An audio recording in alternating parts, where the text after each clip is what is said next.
Welcome to the new video. Top 10 brutal tortures यानी ऐसी ख़तरनाक सज़ाएं जो उस वक़्त दी जाती थी।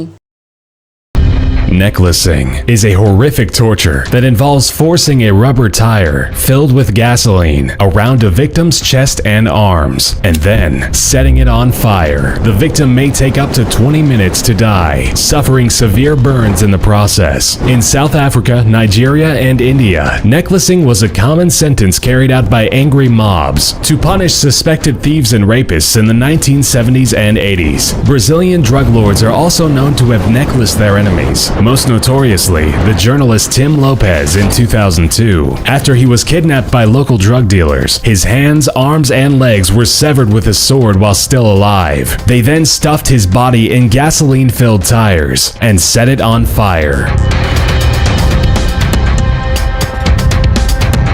The bone-snapping, ligament-tearing torture device known as the rack was one of medieval Europe's favorite interrogation platforms. Essentially, it is a table that has two rollers on either side. The victim's ankles are fastened to one roller and the wrists are chained to the other. A handle and ratchet mechanism attached to one of the rollers is used to gradually increase the tension on the chains, inducing excruciating pain. Over time, the sufferer's joints are dislocated and eventually separated. One horrifying aspect of this torture is hearing the loud popping noises made by snapping cartilage, ligaments, or bones. Muscles are stretched to the point that they lose the ability to contract, rendering them useless. Rats will do anything to escape an uncomfortable situation, and torturers use this knowledge to their advantage in their sick experiments. A pottery bowl filled with rats are placed open side down on the naked body of a prisoner. Red-hot charcoals are then piled on top of the bowl, effectively heating up the pot and making it unbearable for the rats. The rats' only way out is to gnaw into the very bowels of the victim in an attempt to escape the heat. In one documented occasion, during the Dutch Revolt in the 16th century, a prisoner of war endured this torture. After the rats ate through his flesh and scratched at his intestines, the hot coals were then inserted into his stomach, scalding his internal organs. The head crusher is a device that clamps down on the victim's head, smashing it between a metal plate and a rounded iron cap. As the executioner gradually twists the handle, the victim's skull is slowly crushed. Bone fragments from the skull can puncture the brain, causing spontaneous muscle spasms and, of course, brain hemorrhaging. If the person inflicting the pain wants to torment the prisoner even further, he could strike the metal cap with an iron rod, sending echoing pain throughout the person's body. In most cases, the victim is killed, but not before the jaw had been crushed and their eyes had popped from their sockets.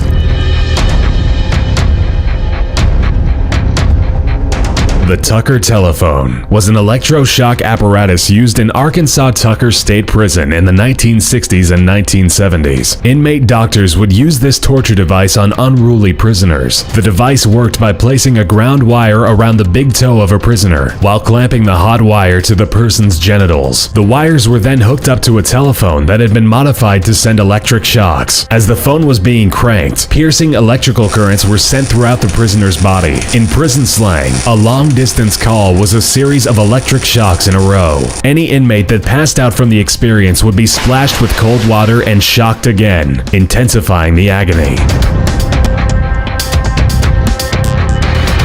Similar to the rack, the German chair is a form of torture often used by the Syrian government against the rebels. When a detainee is captured, they are placed in a metal chair. Their legs and arms are secured to the seat, while the back of the chair is pulled back and down toward the ground. This causes severe stress on the spine, neck, and other limbs, often causing permanent damage. One man who managed to escape the Syrian torture cell claimed that they stripped him naked and hung him upside down in the chair for 8 to 12 hours a day for 4 days. He says the pain was so excruciating that he begged his captors to kill him. He still has uncontrollable twitching as a result of the torture.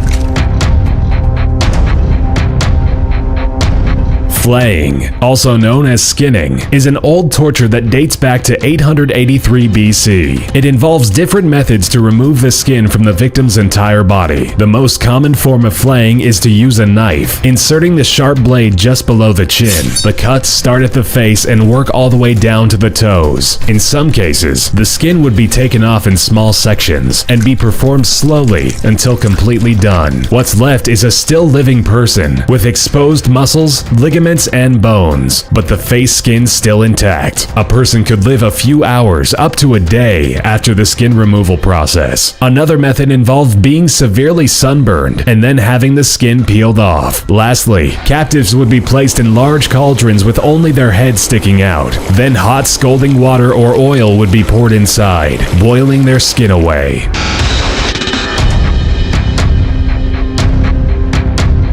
Impalement was and is one of the most gruesome ways of dying imaginable. The arms and legs are strapped to the ground by pegs, rendering the person immobile. A large oiled wooden stake is gradually forced into the body, usually into the anus. They made sure that the stake wasn't too sharp, or the victim might die too rapidly from shock. There were many instances where victims were impaled through other bodily orifices, or through the abdomen or chest. Infants were sometimes impaled on the stake, forced through their mother's chests. When the pole was then raised upright, the victim was left to slide down the pole with their own weight. It could take the victim up to 3 days to slowly die. This method of torture dates back to 1772 BC, but was made famous by 15th century Romanian Vlad the Impaler. Bram Stoker's 1897 novel Dracula was inspired by Vlad's name and reputation. Recorded instances of impalement are as recent as 1919, during the Armenian Genocide.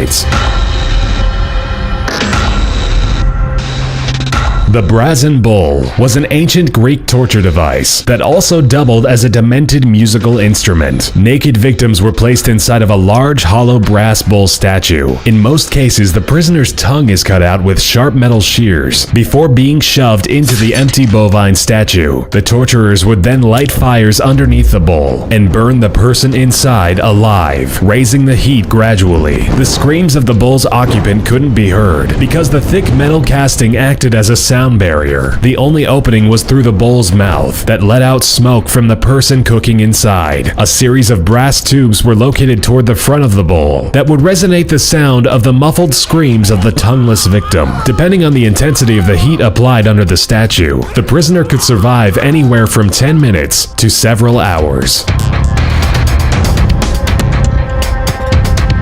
The Judas cradle was a pyramid-shaped seat that a prisoner would be forced to sit on. The victim would be raised over top of the structure with the aid of ropes and a harness. As the person is lowered down, the top of the pyramid would be lined up to enter the anus or the vagina and cause unimaginable pain and discomfort. The feet would be bound together so that if one leg moved, the other one would too, enacting more pain. The subject is tortured by intense pressure and stretching of the orifice, eventually succumbing to tears in muscle tissue. Torturers would prolong the interrogations by raising the victim off of the seat overnight and then continuing the torture the next morning. If the victim didn't die from shock, exhaustion, or impalement, they could have died from infection, as the Judas cradle was rarely cleaned between tortures.